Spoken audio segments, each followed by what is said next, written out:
दोस्तों इस बार क्या खोज निकालेगा भारत का चंद्रयान 3। इस बात को लेकर पूरी दुनिया की निगाहें चंद्रयान 3 पर टिकी हुई हैं। दुनिया की सभी महाशक्तियां भारत को सम्मान के नज़रिए से देख रहे हैं और ये सोच रहे हैं कि इस बार चांद पर क्या खोज निकालने वाले हैं भारत के वैज्ञानिक। जब भारत ने साल 2008 में चंद्रयान 1 भेजा था तब ये सभी महाशक्तियां भारत का मजाक उड़ा रहे थे। ये कहते थे कि अपना स्वदेशी एयरक्राफ्ट तो तुमने बना लिया लेकिन तुम्हारा बजट काफ़ी कम है। लेकिन जब भारत के वैज्ञानिकों ने चंद्रयान 1 से जो चीज़ खोज निकाली उसे सुनकर ये महाशक्तियां हैरान ही रह गए और ये मानने तक को तैयार नहीं थे। इसरो ने चंद्रयान 1 को इस तरह से डिज़ाइन किया और उसमें ऐसा प्रोब डालकर भेजा था जो चांद के डार्क साइड पर हार्ड लैंडिंग कर वहाँ पानी की खोज। चंद्रयान 1 वो पहला मिशन बना दुनिया का जिसने ये बता दिया कि चांद पर पानी मौजूद है, पर इसे अमेरिकी स्पेस एजेंसी नासा ने लगभग मानने से इनकार ही कर दिया था। उसने कहा कि अभी अभी तो तुम चांद पर पहली बार पहुंचे हो और पहले मिशन में ही पानी का खोज कर लिया, जबकि हमने अब तक 3000 करोड़ रुपए खर्च किए हैं। फिर इसरो ने जब उनके साथ डेटा शेयर किया तब जाकर उन्होंने साल 2009 में लूनर रिकोनेंस ऑर्बिटर को भेजकर इस बात की पुष्टि करी कि चांद पर पानी तो है लेकिन काफ़ी कम मात्रा में।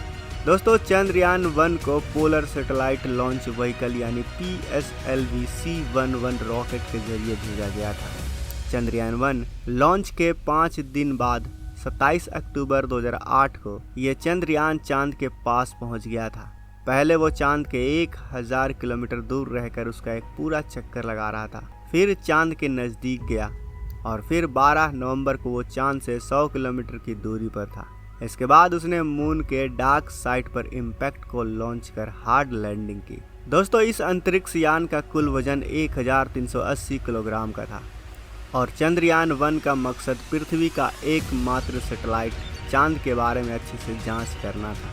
पानी खोजने के साथ साथ इस बात का भी पता लगा कि यहाँ पानी बर्फ के रूप में मौजूद है और चांद की सतह से थोड़ा नीचे है। इसके कारण जब इस पर कोई उल्का पिंड गिरता है तो उसके धमाके की वजह से बाहर की ओर पानी बाहर निकलता है और अंतरिक्ष में विलीन हो जाता है। इसे चांद पर उल्टी बारिश होना कहा जाता है। आइए दोस्तों आपको बताते हैं कि अंतरिक्ष में पानी का मिलना किसी खजाने से कम नहीं और चांद पर इतनी मात्रा में पानी का मिलना जैसे खजाने की चाबी हम इंसानों के हाथ लग जाना।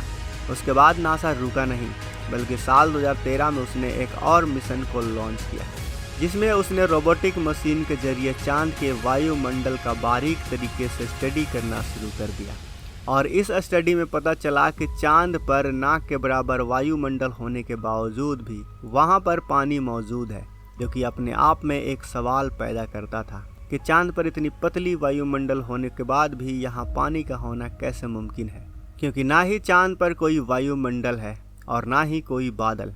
तो फिर चांद पर पानी का होना दुनिया भर के वैज्ञानिकों के लिए इंटरेस्टिंग बन गया था। दोस्तों जैसे कि आपको पता होगा कि टूटते तारे यानी उल्का पिंड अपने पीछे एक पूंछ की तरह बनावट किए जाते हैं।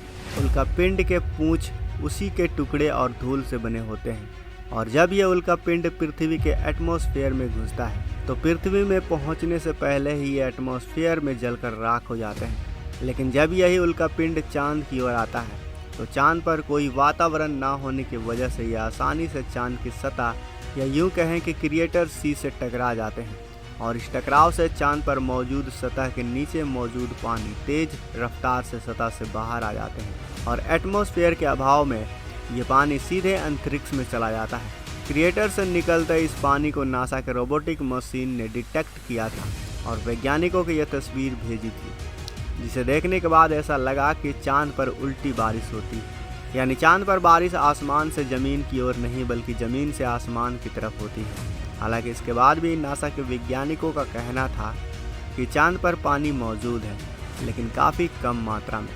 बाद में उन्होंने अपने अगले मिशन के बाद ये बात कन्फर्म की कि चांद पर भारी मात्रा में पानी मौजूद है जो चांद पर कॉलोनीज बसाने के लिए काफ़ी है, क्योंकि पानी का होना ये बात तय करता है कि चांद पर जीवन को बसाया जा सकता है। दोस्तों चांद पर पानी की खोज कर भारत ने अपने पहले मिशन से ही वो दर्जा हासिल कर लिया था जिसके लिए बाकी देशों ने कई बार करोड़ों रुपए खर्च करने के बाद भी हासिल नहीं की। इस इसरो को देश छोटा और कमज़ोर समझते थे। उसने अपने पहले ही मिशन में वो खोज कर दिखाया जो बड़े बड़े अंतरिक्ष एजेंसी भी नहीं खोज पाई थी, और यही कारण है कि आज चंद्रयान 3 पर पूरी दुनिया की नज़र है। चंद्रयान 1 को 2 साल के लिए भेजा गया था, लेकिन 29 अगस्त 2009 को इससे अचानक रेडियो सिग्नल टूट और इसके कुछ दिनों बाद ही इसरो आधिकारिक रूप से इस मिशन को ख़त्म करने की घोषणा कर दी। लेकिन उस वक्त तक चंद्रयान 1 ने ज़्यादातर वैज्ञानिकों के मकसद को पूरा कर दिया था। इसके बाद 2019 में चंद्रयान 2 को भेजा गया। इसमें सफलता हाथ नहीं लगी और वैज्ञानिकों के साथ साथ पूरा हिंदुस्तान मायूस हो गया था। लेकिन चंद्रयान 2 से सीख लेकर नया मून मिशन चंद्रयान 3 शुरू किया गया। इस बार चंद्रयान 3 साउथ पोल पर सॉफ्ट लैंडिंग करेगा और चांद पर सॉफ्ट लैंडिंग करने वाला भारत चौथा देश बन जाएगा।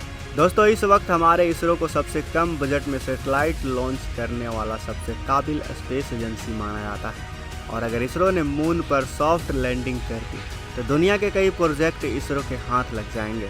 इस वक्त दुनिया की बड़े बड़े देशों की नज़र चंद्रयान 3 पर है। इस बार भारत का इसरो चंद्रयान 3 की मदद से किस चीज़ की खोज करेगा? दोस्तों, अगर आप भी हमारी तरह चाहते हैं कि इसरो को सफलता हासिल हो, चंद्रयान 3 कोई बड़ी खोज करे, तो कमेंट बॉक्स में आप इसरो की सफलता के लिए दुआएं कीजिए। साथ ही हमारे वैज्ञानिकों का हौसला बढ़ाने के लिए इस वीडियो को लाइक करें, अपने दोस्तों के साथ शेयर करें, और अगर आपने अभी तक इस चैनल को सब्सक्राइब नहीं किया है तो इस चैनल को भी सब्सक्राइब कर लें। मिलते हैं अगले वीडियो में।